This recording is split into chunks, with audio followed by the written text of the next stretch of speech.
that all folks who aren't able to make it this afternoon are able to see this great content.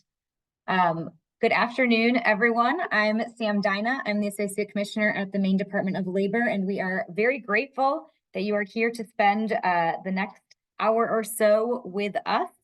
I just put in the chat the external link for captions to make sure those who need that accommodation are able to follow along. We are here for the next hour or so to talk about some holistic supports and workforce programs that exist for school staff, school administrators, to be able to use to support their students' needs. And we at the Department of Labor have been partnering really closely with our friends at the Department of Education to make sure that students who are enrolled in ELOs or any type of extended learning opportunity or work-based learning program know about the other programs and supports that are available to be able to support students' holistic needs and ensure that everyone is able to participate in meaningful work.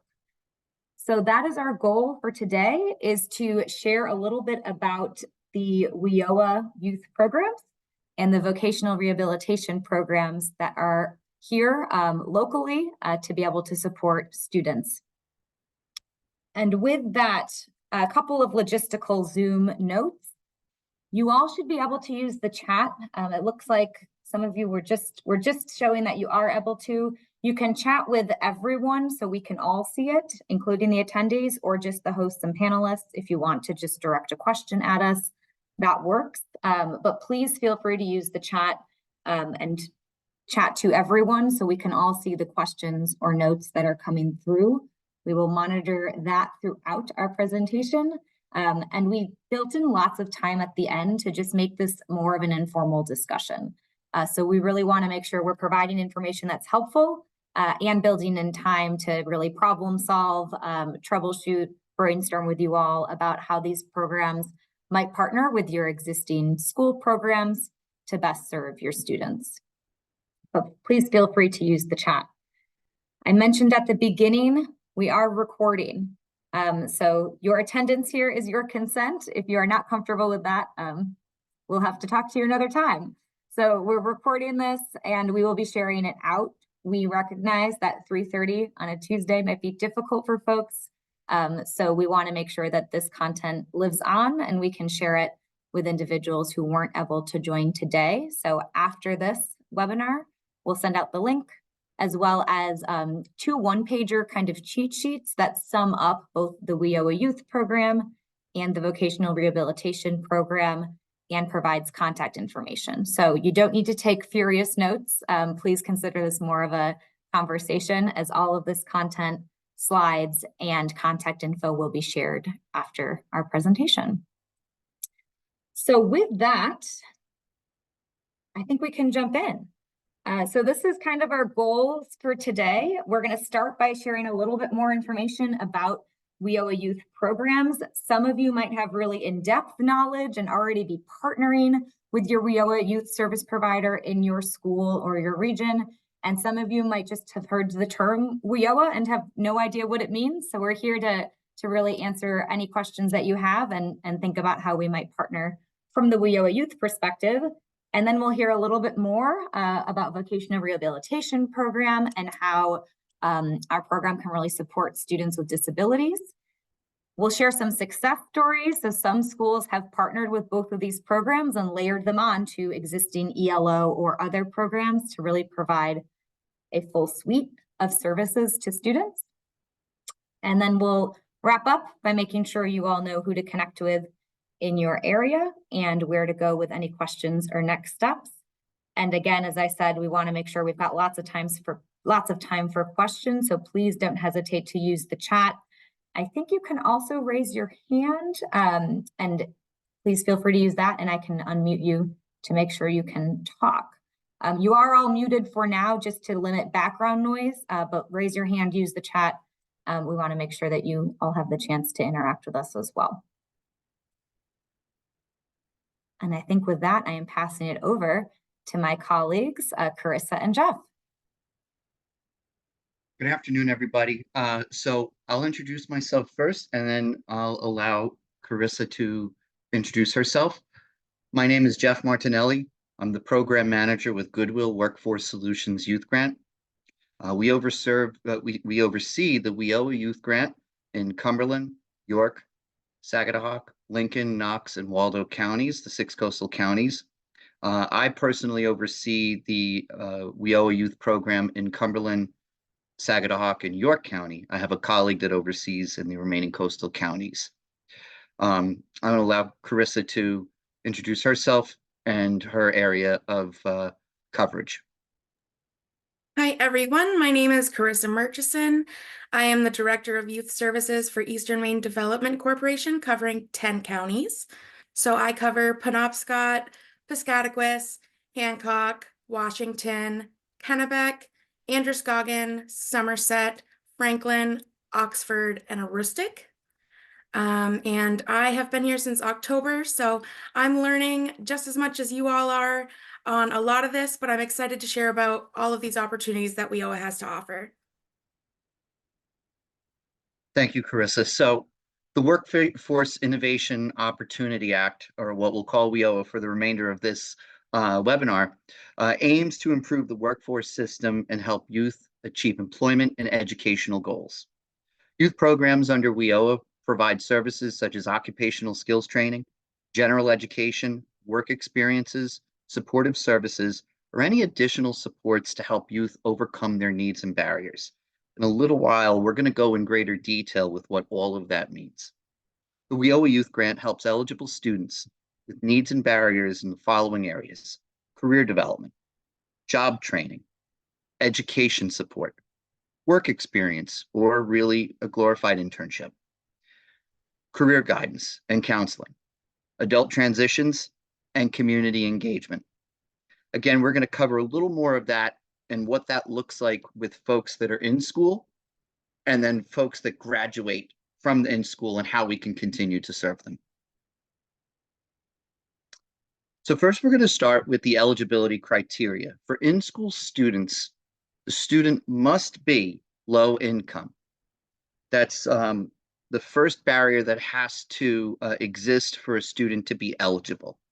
And then in addition to low income, there has to be a documented proof or evidence that the student is basic skills deficient, an English language learner, a justice-involved youth, a homeless or a runaway youth, a youth in foster care or who is aged out of the foster care system, a youth who is pregnant or parenting, an individual with a disability, or an individual that requires additional assistance to complete an educational program or to secure or hold employment.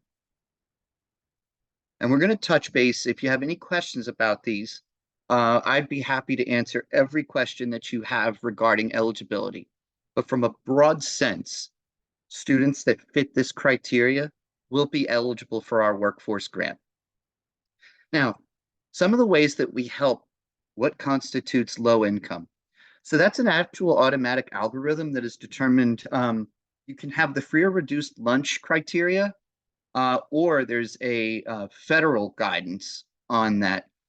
I have documentation that I could provide Samantha to pass over to you, but from a broad sense, if they are eligible for low or free or reduced lunch, generally that criteria will allow them to be eligible within our program. Thank you for that question. Hopefully that answered it, but I will provide Samantha with the documentation that we use to assess that criteria.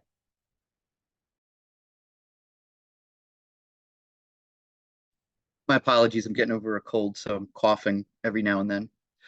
So some of the allowable supportive services that we provide for our youth within our program: transportation assistance. Now, this is transportation assistance to get to a training, to get to a job site, to get to a work experience. Anything that allows them to get to and from their workforce activity, we can help them out. That looks differently for everybody. So that could be gas cards, that could be an Uber card. That could be a bus pass. However they need to get transportation, we can hopefully aim to assist them with it. And we have an allowable budget of up to $750 within our program to help youth in these instances.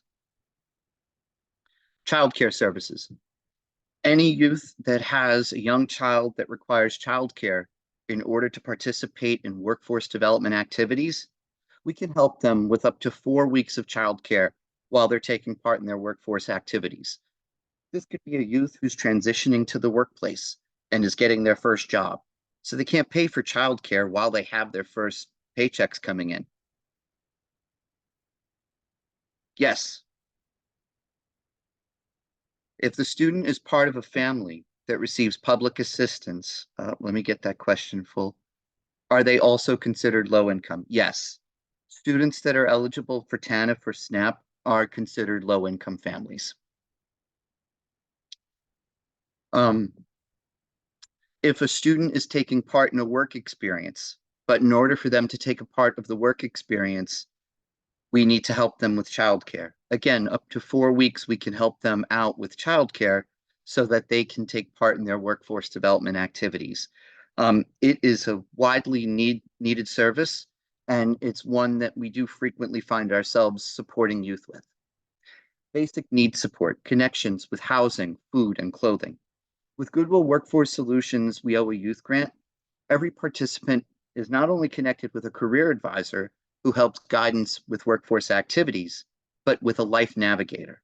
So the life navigator can connect our youth participant with these resources. So say for housing assistance, when a youth has gotten a job and they're looking to leave their home and find a place on their own, they can't afford housing and they need support with, say, subsidized housing. We support them with the application process and we connect them with those who can help them with subsidized housing. The same with food. We can help them with an application for SNAP or EBT benefits. As far as clothing is concerned, part of our supportive service budget helps acquire them workforce clothing. So say they get a job that requires them to be on their feet. We get them specialized footwear. If it's just general sneakers, that's fine. If they're doing stuff in construction and they need steel-toed boots, or they're doing something in welding and they need boots that are specialized for welding, we use our supportive service budget to help them acquire the clothing needed for the workforce activity.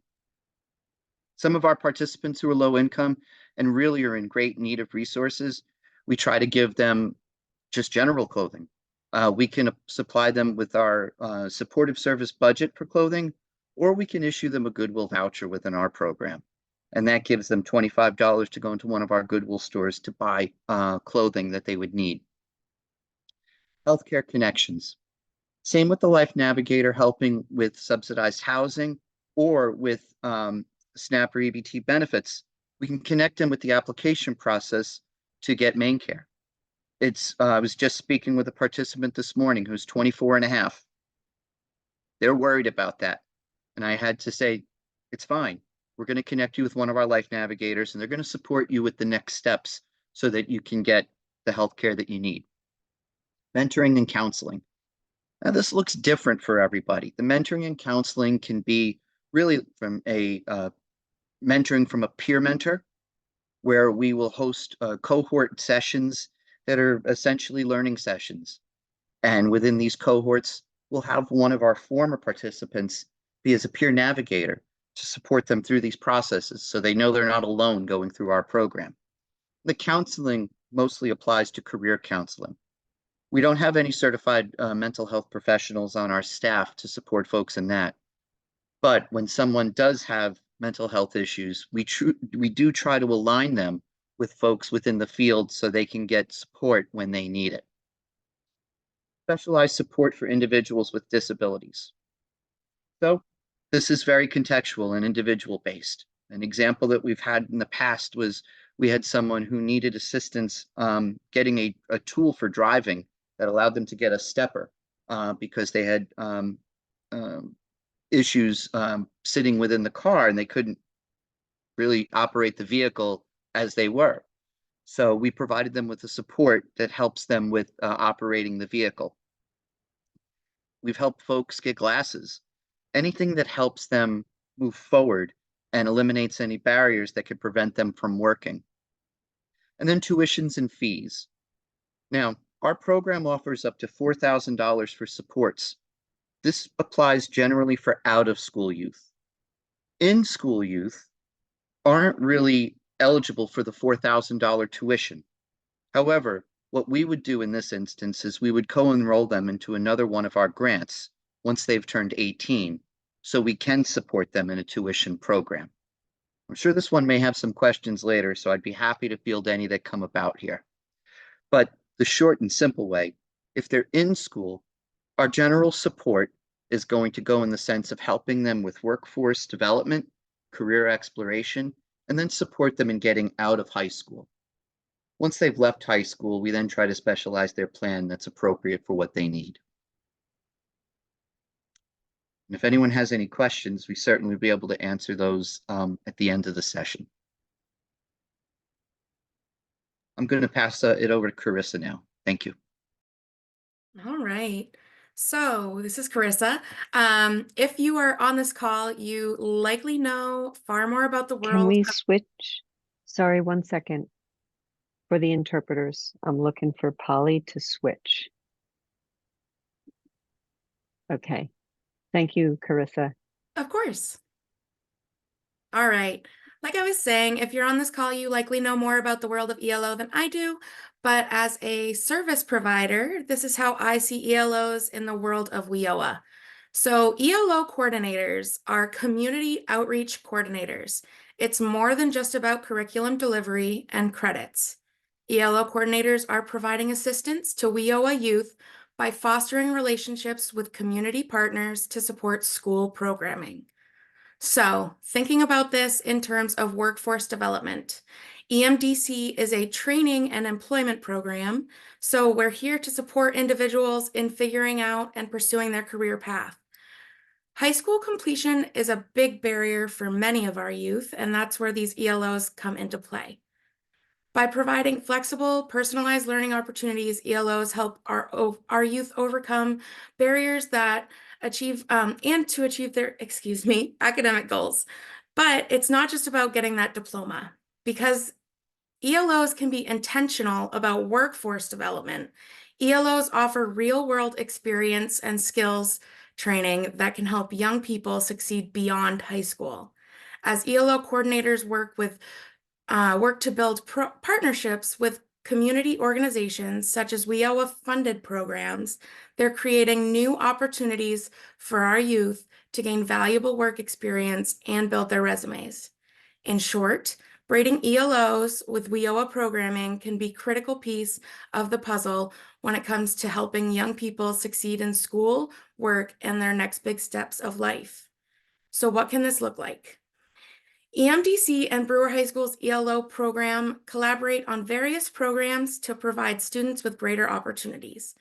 We have braided WIOA funds and other grant funds to benefit Brewer students with a few different programming options, which I'll invite Kevin Napolillo, Brewer's ELO coordinator, to chat a little bit more about at this time.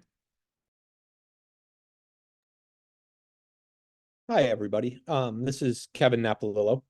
I'm the ELO coordinator here in Brewer. We have developed a relatively robust relationship with the MDC. It does help that we're relatively close to one another. We're right across the river. They're in Bengal, we're in Brewer. So we have 3 programs that I'd like to explain quickly.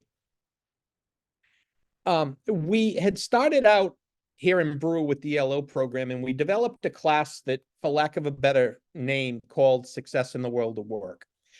Well, when we started to communicate with the MDC, we realized that those kids were eligible for the WIOA funding, and we worked with the EMDC to develop a program where EMDC's youth development specialists come into the Brewer High School 1 day a week during class time, and they deliver the Young Mainers program that EMDC has developed to these students.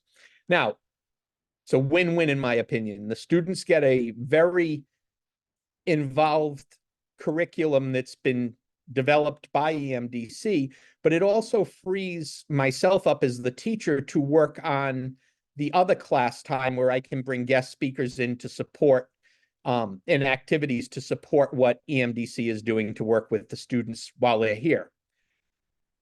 In addition to that, we're starting our second scheduled construction academy through the Association of General Contractors in Augusta. Now, it was due to our relationship with the EMDC that program was even offered to us. We were lucky to get one. We put 15 kids through last summer. All of the 15 were offered apprenticeship opportunities by the various companies that work through AGC, and EMDC was instrumental in supporting that program. They provided a stipend to the students during the program. They provided, as we spoke about, transportation costs. I know there was gas cards. I know there was one student, actually, his car broke down, and EMDC was able to step up to help with some of the repairs to his vehicles that he used to get to and from the training. It was shown to make a world of difference in the long run, only because this kid would have been out in the wind. He was dead in the water, and with the EMDC support through the WIOA funding, he was able to have a viable method of transportation to participate in the training, which then led to an apprenticeship with a local construction company. And as I do my follow-ups, he's still employed there. So that was another great opportunity. And the third program actually starts on Thursday this week. It was supposed to start last week, but of course the weather in Maine didn't cooperate, so we had to postpone it till this Thursday. We have a targeted cohort of students that Brewer, in conjunction with the MDC and in conjunction with Eastern Maine Community College, we've modeled this on the Brewer Gifted and Talented program, but instead of enrichment activities for college-bound students, I'd like to think of it as enrichment activities for students who are intending to go into the workforce. So starting Thursday, all of the students, the 15 students, or I think we're at 12 right now, the 12 students who've shown interest in being in this program will be enrolled into the EMDC Young Mainers program. And every Thursday for the second semester, we will take these students to explore opportunities in local industry, whether it be the post office, Northern Maine Medical Center. We are going to look at Eastern Maine Community College as a viable option, even though we're looking. There is some training opportunities there that don't include following through to a full associate's degree. And we're just going to pick and choose based on student interest where we're going to take these kids to go see opportunities when they leave school. And we're not speaking of a job at Burger King or McDonald's. We're talking about careers that they can move right into with the Young Mainers support through EMDC as far as the job coach, job shadowing, interview skills, and everything else EMDC brings to the table. Don't want to take up a whole lot of time, although I love talking about our program and our relationship with the MDC. So I'm going to give it back to Carissa. Thank you so much, Kevin. At this point, I would also like to invite Corey Hunkler to share from Healthy Acadia. Thanks, Carissa. Yeah, so I work in partnership with high schools as the ELO coordinator, and I'm based at 3 rural high schools. And I see my role is really helping connect high schools that are really under-resourced and have limited programs for students, really helping them connect to students that meet their needs.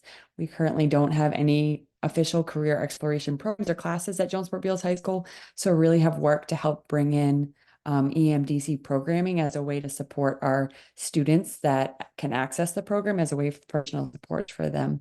And so that's in partnership with the coordinator in Washington County, reaching out and just having that capacity to email, to follow up, to share information about our programming and students is really helpful, because in our small rural schools, our teachers really don't have the capacity to make these connections and form these relationships and help make sure that the coordinator understands our students and is sensitive to where they're coming from. So I see my role as really helping and working in partnership with students that are also doing some ELO programming, but just students that could use extra career support and aspirations. And that's been pretty successful. And even having the relationship with the students, there's a lot of paperwork and things that students need to access to qualify for EMDC programming. So helping with the student adherence to actually find that paperwork and be able to follow up and get that in because I have those relationships. So thank you. Thank you, Corey. And at this time, I will pass it back over to Jeff. So thank you, Carissa, and thank you, Kevin. In fact, we also supported AGC within our coastal counties this past summer, and we were in Morse High School, Biddeford High School, and Gorham Westbrook High School. And I heard wonderful things about the work that Kevin was doing with the folks with EMDC. So it was great to actually hear that. So thank you for sharing that. So what does it look like, and what is the best practice in working with folks from schools? So our existing relationships with school counselors, transition coordinators, and special education teachers, they allow our career advisors to work directly with students and their inter-school network to put together a comprehensive plan for the student to find success in the short and long-term workforce development. So what this looks like is we have a career advisor that will visit Portland High School every 2 weeks, and they will meet with the transition coordinator there. Transition coordinator will refer students to us to enroll into our workforce grant. They may give us the time to meet with students within their class so that we can work with them. They may give us kind of a heads up on, hey, Mary is interested in going to esthetician school next year, which is great because that gives us a leg up on what we want to do to help serve the student. Say the relationship with school counselors. I sat in on a meeting with a school counselor, a parent, and a student. And together, the four of us discussed where the student was at, what their short and long-term goals were, and how not only we as the WIOA program can serve the student, but how we can work in collaboration with the school. And that was an amazing experience to be invited into a meeting with the school counselor and the family. It really brought together a cohesion and a collegial atmosphere that the student was able to feel, well, not only safe, but also confident in that their inner circle, their parent, their school, and the workforce development career advisor were all in their corner to help them succeed. I see that a question just popped up. Special education teachers. Now we work with not only special education teachers, but we work with adult transition teachers who help students move on from when they leave the school atmosphere to getting into the real world. Those partnerships are very important because it lays the foundation for what we're going to be doing with the student when they've moved on to the next chapter in their lives. And that could be as so many things we take for granted, like applying for a job, going on an interview. We understand the process and what it takes. When we read a job description, we understand the nuances of what that job description says. What we do is we work with our student and we try to eliminate any anxieties, fears, doubts that they have in themselves. And we set them up with those opportunities to move forward. But that can't happen unless we have a strong partnership with our school partners. And that is really what I want to underscore on this piece. We can work with you in a strong partnership by laying the foundation that can allow us to take the steps forward with working with our youth so they can find success. I'd be happy at the end of this to answer way more directed questions that you may have in a much more casual environment. But thank you, though, for allowing me to spend some time sharing our program with you. Awesome. Thanks so much, Jeffrey and Carissa. And please, folks, use the chat if you've got questions, and we'll make sure that we have time at the end to answer them. I'm going to pass it to my colleague, Libby Stone Sterling, to chat a little bit about vocational rehabilitation services. Hi, everybody. I'm Libby Stone Sterling. I'm the director of the Division of Vocational Rehabilitation. And today, along with my colleagues Spencer and Sarah, we'll be telling you about vocational rehabilitation, who it serves and how it works, and also how it fits together. So as you're hearing, and we're hearing more about the WIOA youth programs, it's not an either or. We can partner together with the WIOA youth programs and VR to make a team for your student. So to tell you a little bit about vocational rehabilitation, oftentimes you hear us referred to as VR, and we're a Maine Department of Labor program that assists individuals with disabilities to prepare for, find, maintain, and advance in employment. So we're not just thinking about helping individuals get into entry-level jobs, but supporting them all the way through their career as they want to move up in different fields. We have here the Division of Vocational Rehabilitation on the call, and this is the general VR program. But we also have another VR program, Division for the Blind and Visually Impaired. And they serve, as you might guess, they serve students who are blind or visually impaired as well as adults. And they have a VR program that works with us very closely. If you have students who are deaf or hard of hearing, there is a division for the deaf, hard of hearing, and late deafened, and that's served under the general VR program. So today we're going to be giving you a number of examples of the services that we provide, as well as some examples of how it's worked out in the field. But I just want to start by giving you a little information about the benefits of ELO and vocational rehabilitation partnership. One of the pieces, certainly to start with, is that we both have a common goal of increasing access for young people to real-world experiences. And we all know how very important that is, that young people have those real-world experiences. And we know the research tells us that leads to much better outcomes. We have in Maine, we have a vocational rehabilitation counselor who is assigned to every high school. So you may not know the person at your high school currently, but we'll have some information to share with you so that you can find their name and contact information. And each of those people represent a connection to the school, but we have a whole team of people behind every person who's working in the schools who's able to support through virtual services, through some statewide services, through summer programming, and so on. We have access to resources and funding that can be blended and braided to support students with disabilities. So as students are participating in ELO and may have some support service needs or may need some assistance with wages, those are ways that we can help to support, and you'll hear some examples about that. We can also support students during the ELO to really help them to make the most of their experiences and linking what they're doing in the ELO to their transition planning, which is going on to help them think about what they'll be doing after high school. And we really want to help to coordinate all of those pieces.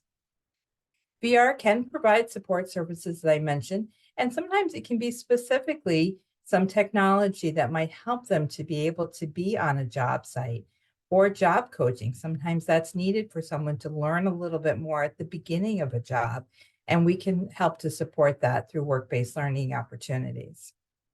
And the other part that we bring to the table is strong partnerships with employers who have already worked with us and are very comfortable working with vocational rehabilitation. And they understand what are some of the techniques to reduce those barriers so that students can have success. And then, as I mentioned, we do have funding also to help pay wages for work experiences. And now I'm going to turn it over to Spencer and Sarah to tell us more about what does this look like on the ground. Thank you, Libby. Hi, everybody. This is Spencer Trenoweth. I'll just do a quick introduction here. I am a casework supervisor for our Augusta Vocational Rehabilitation Office. In my role, I support a team of VR counselors who are providing services to transition age youth and adult clients. And in our Augusta office, we're serving Kennebec, Somerset, Lincoln, Knox, and Waldo County. Sarah, do you want to take a turn and introduce yourself as well? Yeah, sure. My name is Sarah Taylor, and I am a Voc Rehab counselor too out of the Lewiston office. And I cover two schools in Saginaw County. I cover Morse and Monterey High School. Great, thanks, Sarah. So I wanted to take a few minutes or a moment and just talk about who is eligible for the Voc Rehab program. Now, here, as we can see on the slide, all students with disabilities ages 14 to 22 are eligible and can receive pre-employment transition services. We do have a link here in the slide to a real simple one-page application form to get that process started. And I mentioned pre-employment transition services. Now, these are our 5 core services that we are providing to transition age youth. These can be offered in most of the time a group setting, but there's also an aspect of one-on-one counseling as well that we can provide to students along the way. What Sarah and I are going to do is kind of define what each of these 5 services are, and then Sarah is going to be kind enough to provide an example of how she's used this or these services in the field with some of the students she's serving now. So I'm going to start with the first one on the screen here. It's called Job Exploration Counseling. And it really is just what it sounds like, right? So we might be working with a group of students that are 14, 15, 16 years old that have never had a job before. It's very common that when you come to Voc Rehab and you work with me or Sarah or your assigned counselor, the idea of talking about employment is brand new to this person. So through job exploration counseling, we are pretty simply defining what is employment. You know, what does that mean to you? What are your skills and abilities? What are your deeper interests? You know, how do you take everything you've learned in life to this point and apply it to the world of work, right? Where do you fit into all of this? Different ways that we provide job exploration counseling may be through something like a job club, where we're working with a group of students. It could be through a transition career exploration workshop, and it may also be through work on a website that we like to use. It's called Virtual Job Shadow, which can really provide some exploration activities, some skills assessments, interest profilers, and so on. Sarah, I'm curious, do you want to give us an example about how you've used job exploration counseling with students in the past?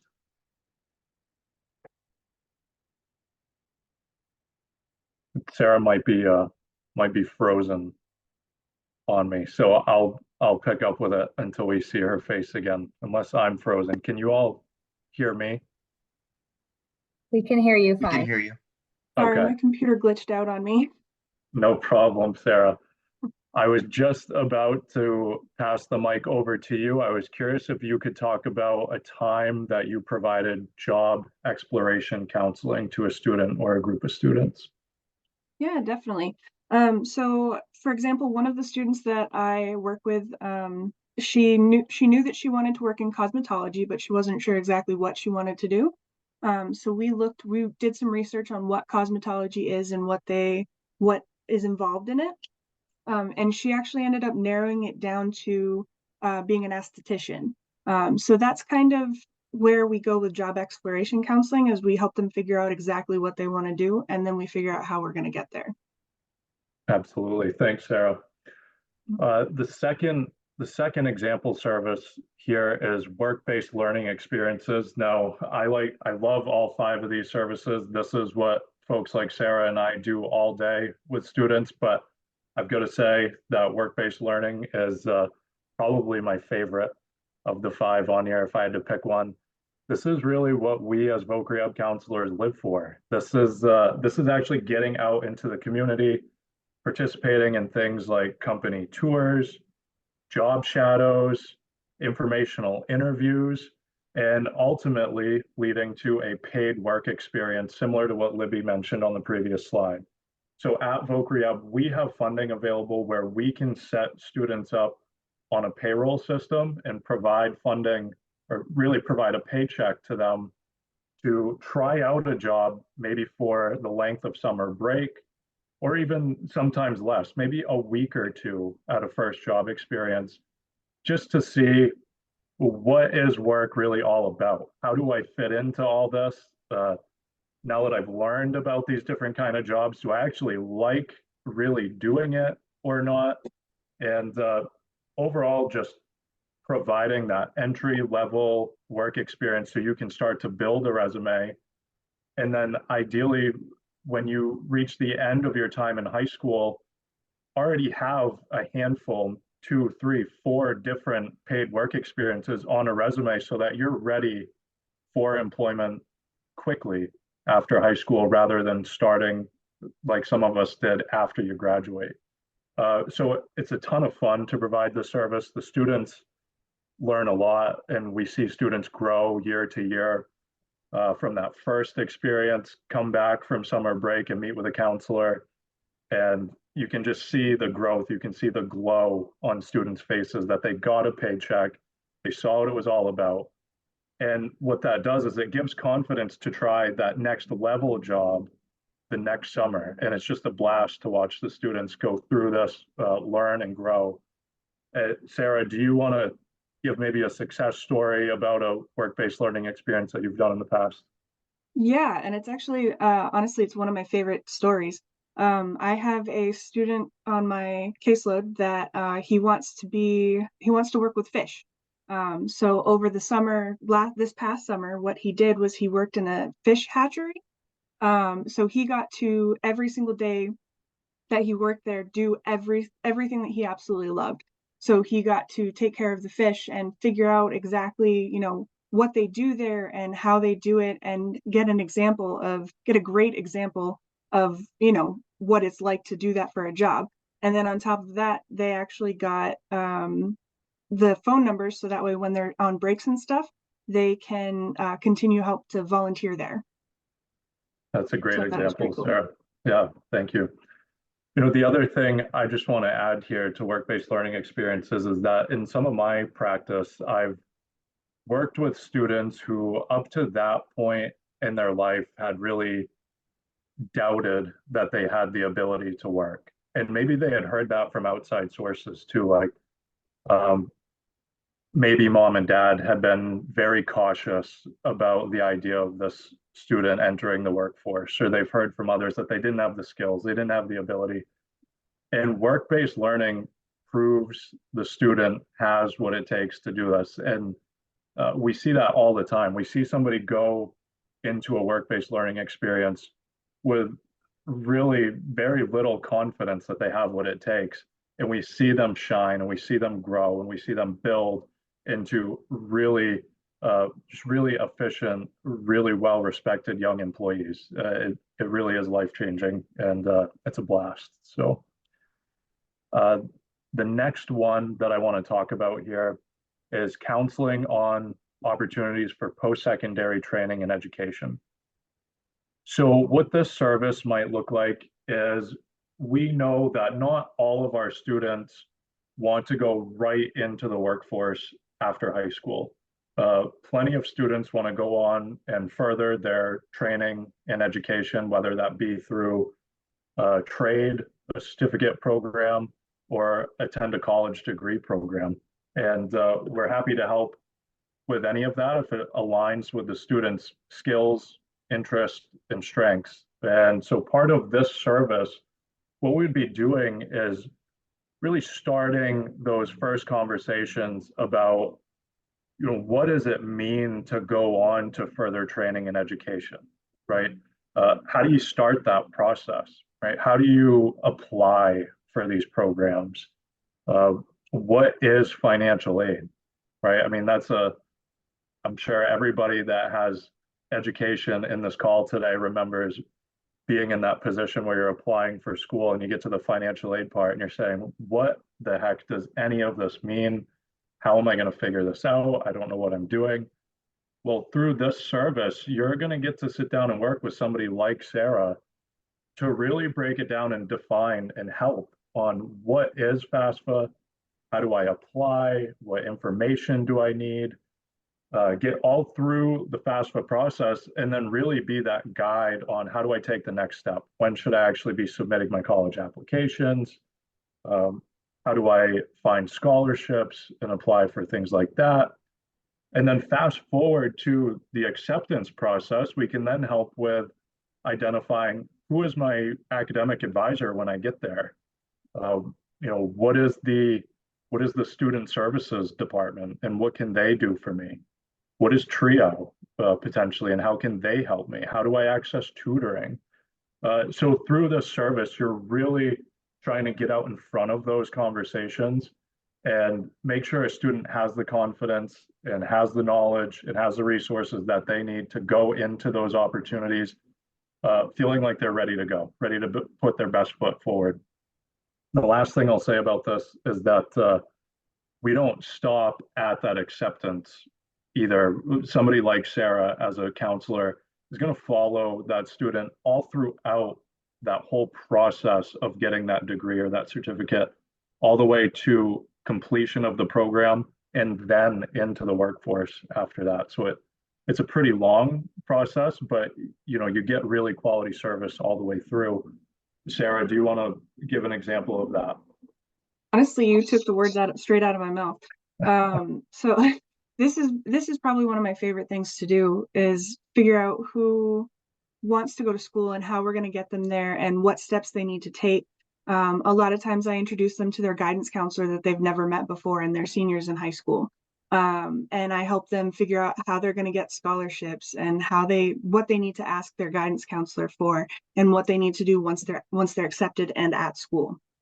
So I've helped multiple kids connect with the student disability coordinators at SMCC.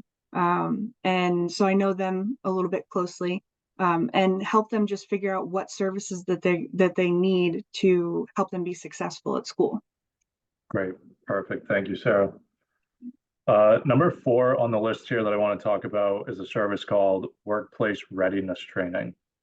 And that is another one that is what it sounds like, right? So you take a young adult, a student, and we're going to provide a service that totally talks about how do you get ready for these opportunities, right? It's kind of a starting point along with the job exploration part, is as I figure out what I want to do for an opportunity, how do I make sure that I, as an individual, am ready to take that next step? So that could be things like talking about overall professionalism, right? How do I introduce myself to somebody in a professional way? How do I make good eye contact with people?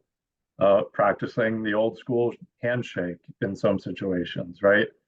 How do I dress for success, right? What's the attire that I should wear to a first job interview? What is an interview, right? Tips and tricks and practicing for what to expect when you get to that job interview, and just overall professionalism, right? Sarah, do you want to talk about either in a group setting or one-on-one, how you've helped students with that workplace readiness piece of it? Yeah, so I work either more one-on-one with students on this piece, and it's stuff like Spencer said about getting ready for having a job. One of the things that I help students with a lot of the time, which you wouldn't think would be needed, but is making sure that they have an appropriate email address. Because not all of them, when they're making their email address, think, hey, this is going to be great for my employer to look at. So I help them, if they don't have one, I help them create one. And then we go over, the interview skills and everything that they're going to need in order to be successful in their job. That's perfect, Sarah. What you mentioned about the email address reminds me that I've been working with a few young folks lately, and have found out that they do not have voice mailboxes because they have never left a voicemail nor received one before. And that has been a big part of my workplace readiness training, has been to talk about, if you're going to put in that job application and the employer is going to call you, if you don't answer, how are they going to get a hold of you, right? The importance of practicing leaving somebody a professional voicemail and setting up your voice mailbox so you can get that message and communicate with employers. So these are all things that we're doing, sit down side by side with these students and providing, tips, tricks, and actually doing it with them. So last one on the slide here that we're going to talk about is instruction and self-advocacy. And really what I think about when I see this service is finding ways to put students in the driver's seat to their own success.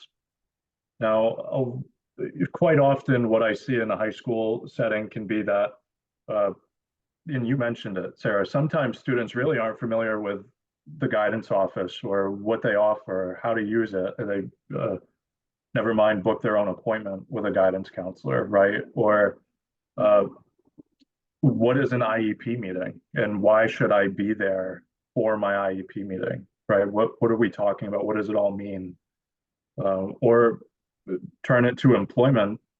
If I want to apply for a job, I should be the one that is, doing the follow-up, call and check in about my application, submit my own application. So I think about this service as a broader picture to how do we set students up to begin to do these things themselves? So I think about showing students how to book appointments with the guidance office, educate them on the importance of being a part of their IEP meetings and educating them on what it means to have an IEP, giving them the resources they need to call and follow up with applications or do their own job interviews, things of that sort. Sarah, do you have an example of providing this service?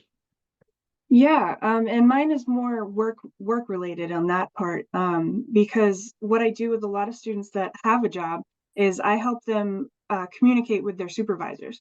A lot of times the kids have, or sorry, not kids, the students have no confidence in themselves when it comes time to asking for, a vacation day, or if they're having an issue at work. So I help them run through that. And get a little bit more practice so they're feeling more comfortable with it. It's basically all about making them feel more comfortable about advocating for themselves. Great. And the bottom part of our slide here just gives a couple more examples of how we might offer these 5 services that Sarah and I went through. So again, Voc Rehab hosts things such as a virtual job club where a group of students from one school or collaboration across multiple schools will be able to come and learn these skills. Like I mentioned, we have this website called Virtual Job Shout. It's actually called Pathful Explore.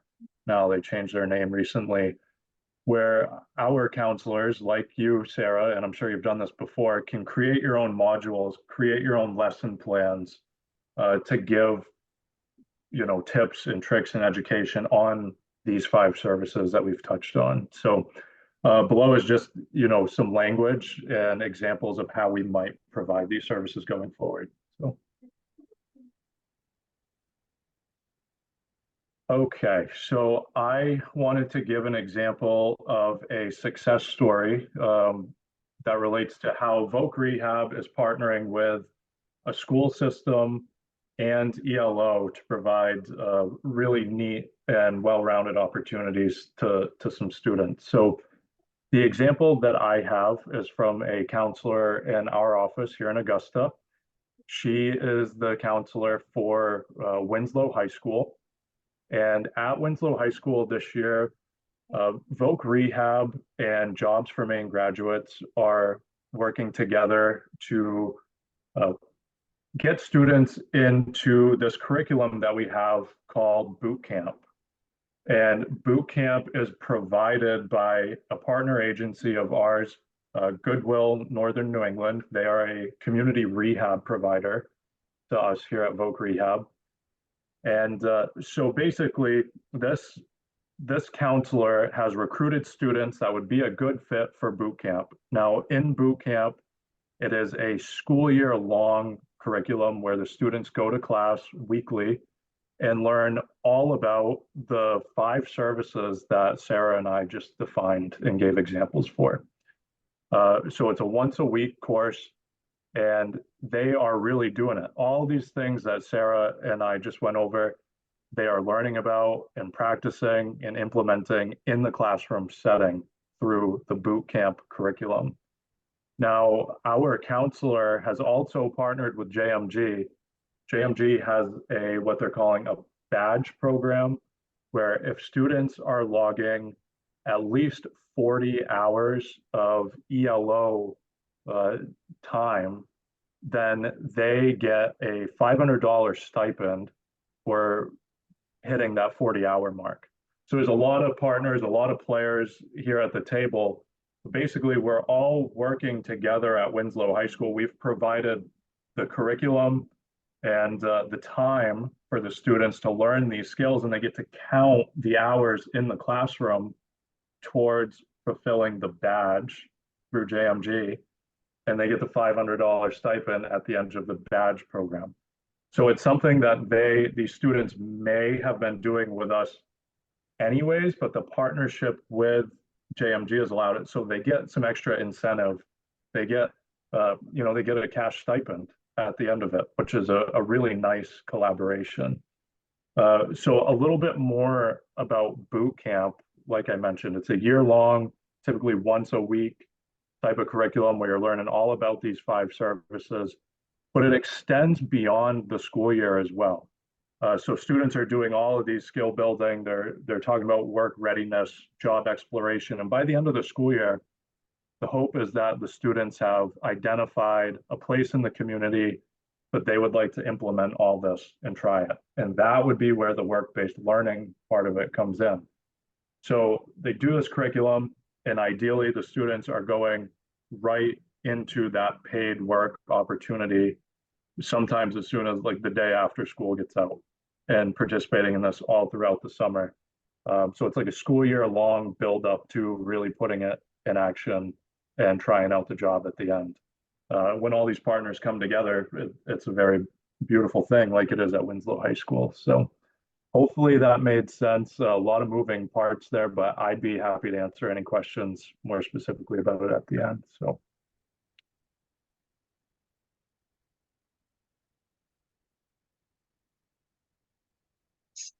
So I'm going to start talking about, when the next slide pops up, about how Voc Rehab works with the schools just in general. Thank you.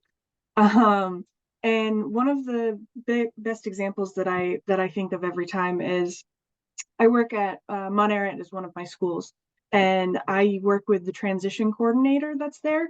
And what he does is he helps me connect the students with the guidance department. He helps the helps the students with business development and career exploration and all of the 5 core services that Spencer and I had talked about. And we work on it together.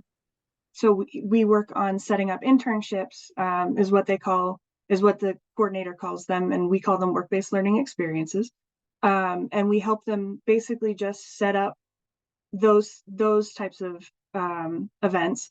And then we help them with the self-advocacy, applying for college if that's what they want to do, connecting them with employers so that way they can have an interest interview, and figuring out basically what they want to do and how they're going to get there. And where I come in is really just finding that sweet spot of, this is what we do and this is how you're going to get there. This is what you want to do and this is how you're going to get there. Sorry. So that, Spencer, am I missing anything? No, I think you're all set, Sarah. Okay. And I'll just like Spencer, I'm more than happy to answer any questions at the end of the slide and end of the video or chat. Sorry.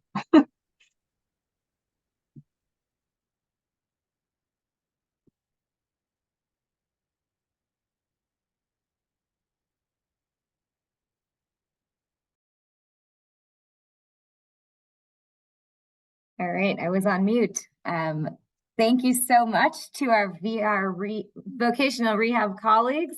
I'm putting in the slide here that has everyone's contact information. Again, we'll send you both the slides and the one-pagers, which really put all of this amazing information into a one-pager that has your contact people summarized at the bottom. As Spencer, Sarah, and Libby mentioned, for vocational rehab, there are local counselors in schools and regions. So we've got a list there as well, so you can make sure that you find the individual that will be most helpful in your local school. And then based on your county, the WIOA service provider that is most helpful in your region. So I'll make sure that this all goes out in an email with this recording and the slides. And we encourage folks to reach out, even if you don't know exactly your question, but you're interested in learning more. We encourage you to reach out to our friends at WIOA, EMDC, and Goodwill Workforce Solutions and Vocational Rehab. And if, when in doubt, you've got any questions that are to one of them, but you're not sure which one, I can put my email in the chat as well, and Department of Labor can make the connection if you're not sure who to connect with next. So with that, I'm going to open it up for questions. And so you all should be able to use the chat. I think you can all also raise your hand and then I can unmute you. So if you've got a question or a problem that you want help brainstorming on, or how you can bring some of these programs to your school to serve your students, we are open to chat with you all.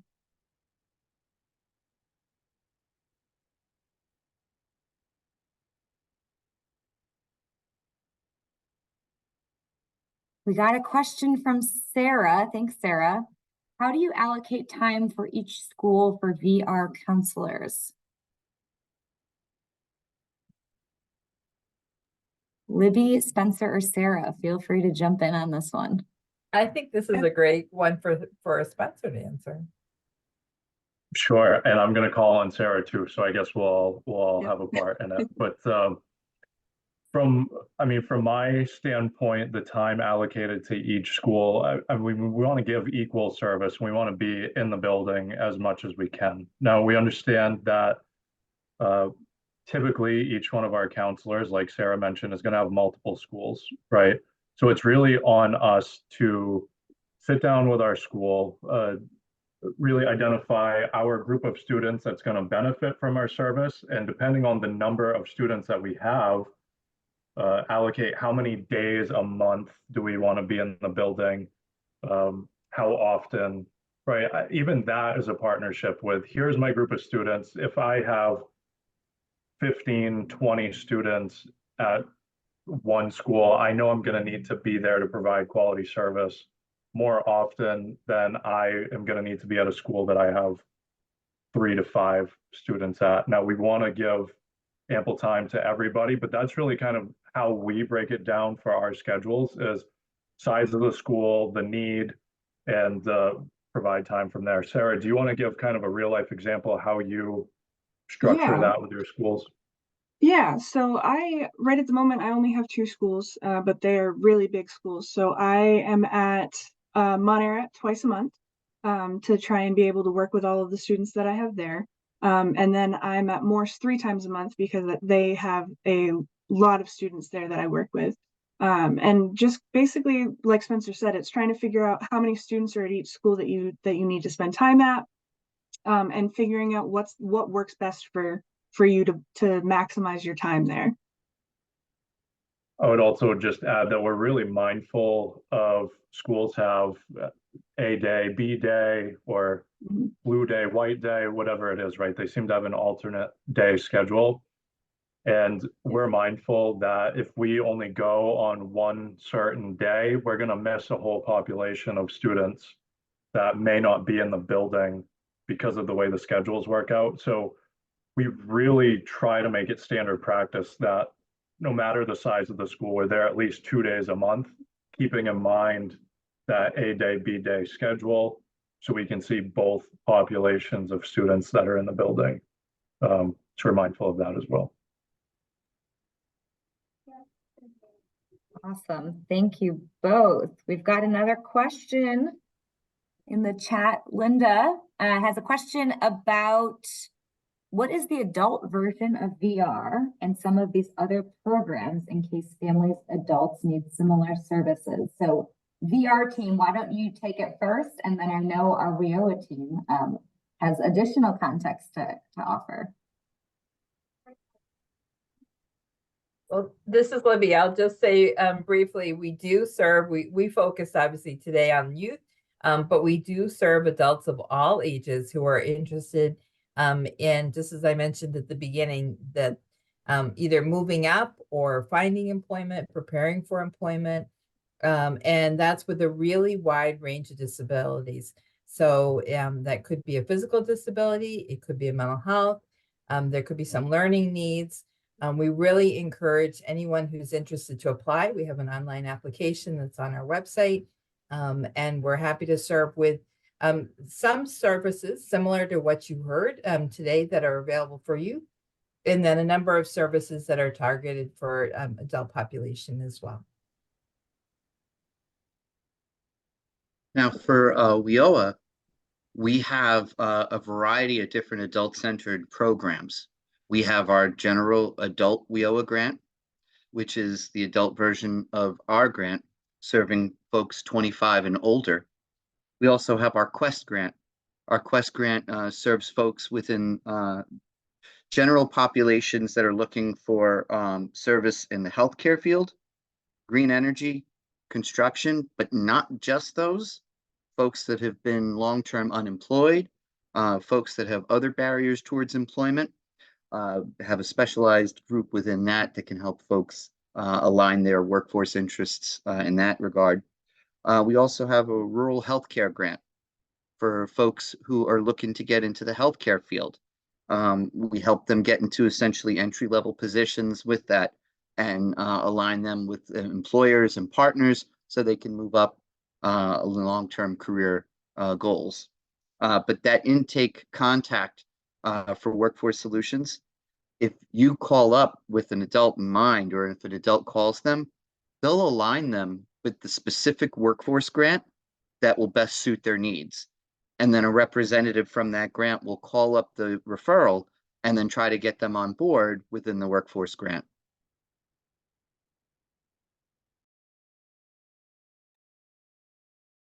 Excellent. We've got more questions. These are awesome questions. Would someone be able to share more about EMDC Young Mainers program? Carissa, do you want to jump in on this one? Absolutely. So our Young Mainers Workforce Program is for young people 16 to 24 with that need. So they just need to be eligible for one of our programs or grants. It's generally a 5-week program, and there's a stipend at the end of it of around $285 for completion of the curriculum. It's a workforce development curriculum. There's options to attend via Zoom on Mondays, Wednesdays, and an optional drop-in on Thursdays. Or if it's better for the youth, we do try to encourage them to do the live, but there is a self-paced option. So the youth can take themselves through the curriculum and still get paid. And at the end, the goal is to place them in a work experience.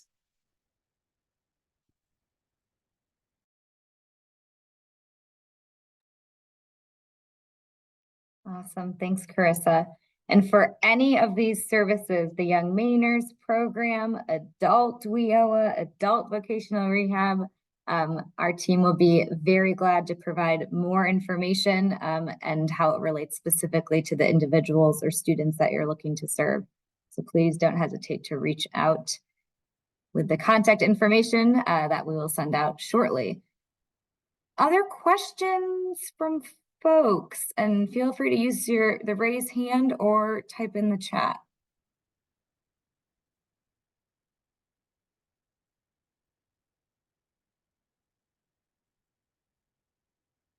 I see a hand. Ginny. Hi, I just wanted to say there's a lot of areas of the state that are doing whole family services, and they anticipate that schools are going to be referring to the WIOA programs and the VR programs on behalf of parents who may need services. So I really appreciate that question that was asked about what about adult services. You know, this is a holistic group of programs and services that's available to anyone and everyone. So please make sure that staff in schools know they can refer parents to these programs as well. Yeah, awesome point, Jenny. Thank you for flagging that. Can I just jump in real quick to provide anecdotal experiences with that? We've had folks enroll with us, and then a parent reach out to us and say, "Hey, do you help parents out too?" And we have literally given them the contact information of a career advisor. So we've had adults, parents enrolled in one of our workforce programs, and kids enrolled in another one of our workforce programs. And as far as we're concerned, we love it because we get to serve, more folks, and we get to help families essentially move forward. And that's just an exciting prospect for us.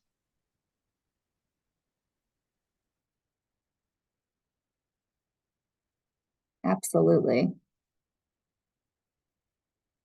All right, I know we're almost at time. So if there are other questions, feel free to raise your hand. Jenny, did you want to jump back in?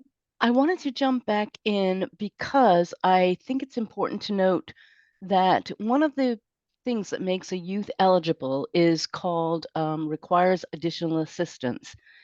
And that is kind of different from each region. However, usually it means if the student's parent is incarcerated, if the student parent is um, in rehabilitation services or has a substance use disorder, that student is also eligible for services. So that is something I think that's very important to understand about these programs. We can serve students based on the fact that they have these outstanding circumstances.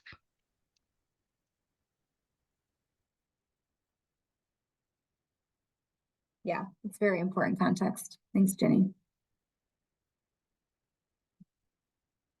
All right, well, it is 4:45. So I want to make sure that we are holding the space, but also not keeping people over because I'm sure folks in schools had a long day. So I will put, you will all receive an email. So if you registered for the webinar, I should have your email. So you will all get the slides and the recording and the contact information. Please, we encourage you with any questions or ideas to reach out to our WIOA and vocational rehab partners. They are ready and willing and excited to partner with all of you to serve both your students and your parents and adults and figure out how we can all complement each other's programming to best serve Mainers. So thanks so much, everyone. Have a good evening, and we will be in touch.